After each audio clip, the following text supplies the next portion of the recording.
It's break time. Hello.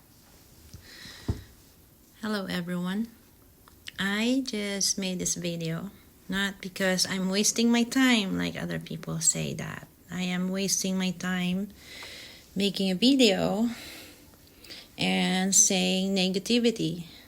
Well, I don't think so. I'm not saying negativity, my dear. Negativity made me. If you are not saying negativity, boy mas, I will not get upset. First of all, huwag mo akong tinatawag na sirok. Sirok means swapang. So, ako yung swapang ngayon. Ako ang swapang pa. Sa lagay na ito, ako pa yung swapang.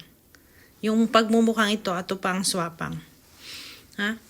Kahit na sinasaway-saway mo ako na hilang ang ngipin at pinaparinggan-ringgan mo ako kasama ni Janelle na hilang ang ngipin, I don't care. But what I don't like is you as a kind of person na tinulungan ko ay nangaapak sa akin. You don't have the right and I will not tolerate. No. I am not tolerating you to treat me this way. So, para matapos ang lahat ng ito, you have to give me back my camera. Yung binigay ko sa'yo na camera, isoli mo sa akin. Anyway, hindi ko naman binigay sa'yo ng kusa yan kung hindi ka nanghingi sa akin ng pambili ng camera. Dahil atat na atat ka na at gustong-gusto mo nang magkaroon ng camera na ganyan. So sa awa ko naman at bilang pasasalamat ko sa iyo dahil nagawa mo ang bahay ni Nanay Lilina, natapos ni nang gawin ang bahay ni Lilina, kaya naman pinaunlakan ko na dagdagan dahil sabi mo konti pa lang ang ipon mo. Tinanong kita noon, sabi mo, nag-iipon ka pa. So, tinanong kita, magkano na ba ang ipon mo? Sige, dagdagan na lang natin yan. Dahil, you're making a drama. Sinasabi mo na sira yung camera mo. Sira yung camera nyo. So, hindi kayo makapag-video hindi kayo makagawa ng magandang video dahil malabo. Malabo ang capture ng video nyo dahil hindi maganda ang quality ng camera. Kaya yun. Kaya dinagdagan ko yung pera mo and I give you 20k for that. Okay, it was 20k kasi sabi mo meron kang 8,000 during that time. So dinagdagan ko yung pera mo. But I didn't realize na pupunta ka ng Cebu. No?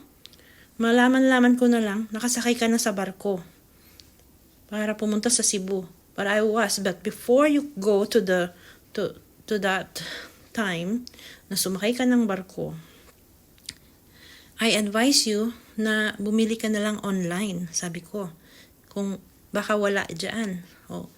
Sabi mo walang ganyan dyan. So sabi ko, pwede mo naman yung bilhin online. But you decided to go sa Cebu. At saka ka nagpaalam sa akin, nasa loob ka na ng barko. Kayong dalawa ng asawa mo. Nasa loob na kayo ng barko. So, what can I do? You decided to go to Cebu to buy that. Pagkatapos, nung umuwi ka, you guys decided to take an airplane. Umuwi kayong nag-eroplano kayo. Well, I don't care, right? Pero ang nakakatawa, humiram ka ng pera sa nanay mo, pamasahin nyo sa eroplano, at ako ang pinagbayad mo. Sa akin mo pinabayad yung utang mo sa nanay mo na pinang-eroplano. Sa hiya ko naman sa nanay niyo. Kaya yun, binayaran ko yung kung magkano yung nahiram mo sa nanay mo, pinamasahin nyo sa eroplano. Birayon mo yan. Tapos, nung matapos nating ipagamot si Tatay Sibiro, ayun, meron na namin another drama. Nakakaano na nga ako na palaging may nangyayaring problema. Hindi ka na nawawalan ng problema. Palaging may drama. Paraging may sakuna, may nangyayari, may problema. Tapos, bigla na lang sasabihin mong nawala yung camera mo. Which is, tuloy, naisip ko, baka totoo yung sinabi ng driver na wala siyang alam. Para kasing, frame up, ba? Gawa-gawa mo lang na nawala ang camera. For you. To show na nawala ang camera. Para makarating ka ng Manila. Anong ginawa mo sa Manila? Gusto mong pumunta kay Rapi Tulfo, di ba? So, nakiusap ka sa iyong mahal na sponsor. Myself. Sa akin ka lumapit. Dahil ako ang pinakamabait mong sponsor noon. Remember, Boy Maas? Ako ang pinakamabait mong sponsor noon. Lumapit ka sa akin. Nakiusap ka sa akin. Nabigyan kita ng pamasahe. Kasi sabi ng mga followers mo, humingi ka sa sponsor mo ng pamasahe mo para makapunta ka ng Manila. Sa awa ko naman, syempre, yung camera na ibinigay ko, akong nagbigay sa iyo nun Syempre, masama ang loob ko na mawala yon. Kaya, anong nangyari? Binigyan kita.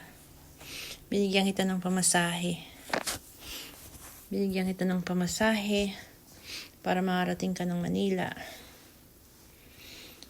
Para makita mo si Sir Tulfo at matulungan ka. Baka mahanap pa. Pero ano ang nangyari? Sabi mo sa mga tao, sa vlog mo, may ticket ka na. Ilabas na yung camera, may ticket ka na. Pero wala pa pala. Hindi ka pa pala nakakuha ng ticket. Tapos, you end up going to me at nakikiusap ka sa akin na bigyan kita ng pamasahe. Dahil sa wala kang pamasahe papunta ng Manila.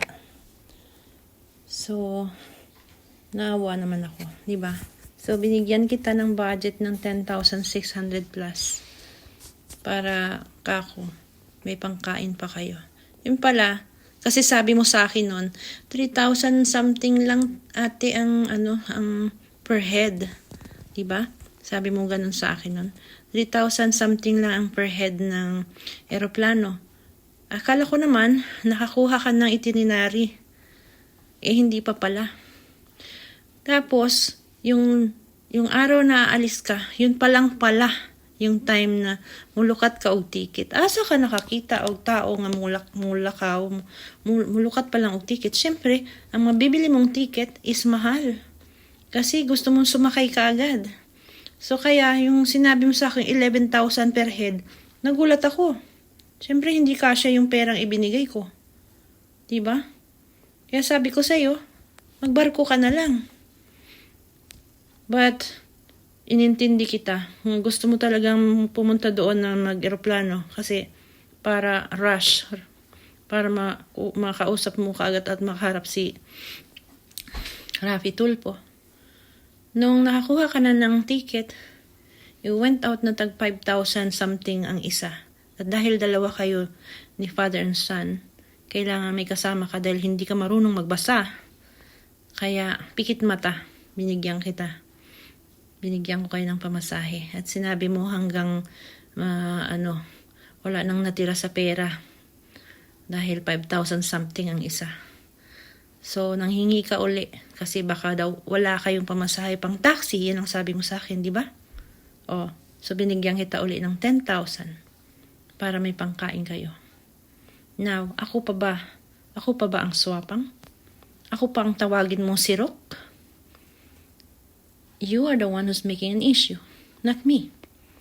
I am just reacting about the issue that you're talking about. Na nagpapaninig ka palagi. Na kung hindi ka at wala kang problema sa akin at hindi mo ako kinakalaban, you are not making this. Wala kang paparinig-parinig. Diba?